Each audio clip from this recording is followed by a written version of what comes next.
Edhe ky plis që kam vunë në kry sot në këtë hutbe, mos mendoni se është një show, ashtu bë show hoxha, por ky është një plis që lidhet shumë me traditën tonë islame shqiptare.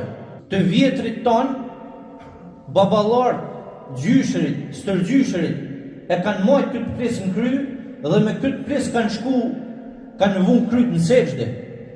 Janë për ulë Allahu xhaleshanuhu dhe me këtë ples shumë hoxhallar në kohët e përpashme kanë marrë hutbet, kanë marrë derset, edhe i kanë udhëzuar dhe i kanë orientuar njerëzit drejt dinjitetit, drejt mirësisë edhe drejt pavarësisë.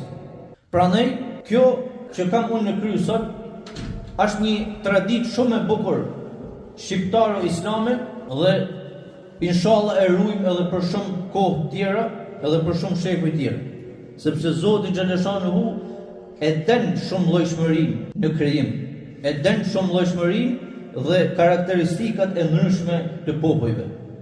Por ai i thret të gjithë popujt në rrugën e përbashkët që është rruga e drejtë dhe që është Islami. Dhe që Islami kurrësi nuk mundet me ra nesh dhe nuk mundet me mohu përkatësinë kombëtare, pra përkatësinë e një popullit edhe një fisit të caktuar.